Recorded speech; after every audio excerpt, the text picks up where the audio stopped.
Annalisa. My name is Sinete Magyani. My name is Lerata Wadisana. I spent like more than 10 years in the church not having the Holy Spirit. I didn't have the Holy Spirit, even though I was in the church for almost 8 years. I was a person who was empty inside. I never had the Holy Spirit. But I was so convinced that I had the Holy Spirit because I saw changes, small changes in my life, and then I was convinced that I had the Holy Spirit. But then I had bad eyes to people that are members of Godlywood. I had bad eyes of the group itself. So I was spending much time taking things for granted and criticizing even other youth. Even other leaders will always come in the youth to tell us the messages, I will criticize them. The reason being, I was in and out of the church. I played most of the time. I didn't really take things seriously.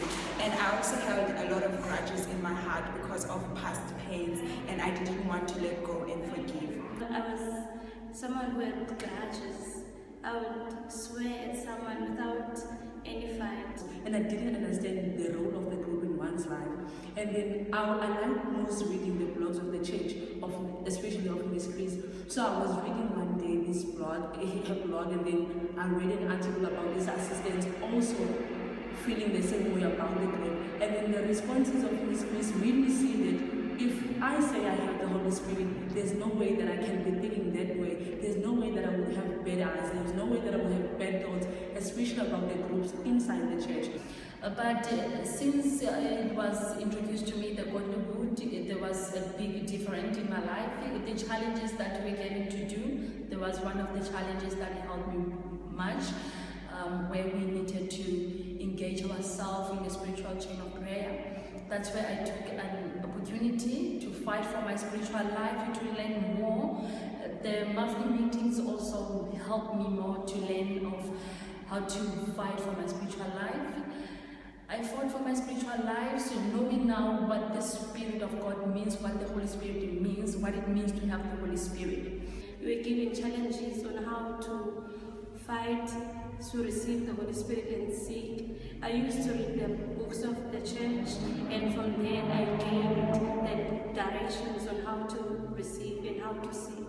I remember I had a counseling with my then sister. I learned how to forgive, how to heal my heart, and how to let go of the past. Behind each and every task, there's a spiritual meaning to it. And then the task itself, they brought me nearer to God because I would always seek to know what's the spiritual meaning behind each and every task. And then that's when I was more close to God. I was more reading my Bible and praying, and then I asked the Holy Spirit, and now I have the Holy Spirit. I'm a changed person at home. I'm an example because I know how to be a Christian. I know that I'm a changed Christian. I'm living a very happy life. I'm different even at home. Even where I live, I'm different. People sometimes will even come to me, how do you do it? Because you are totally different from other youth that we see outside. Even at home, my parents, my young brother will always come and see.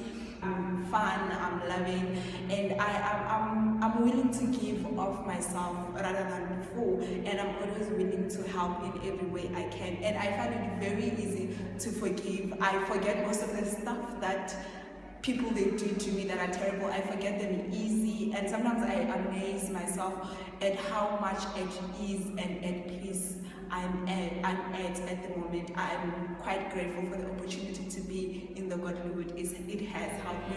I have now the Holy Spirit and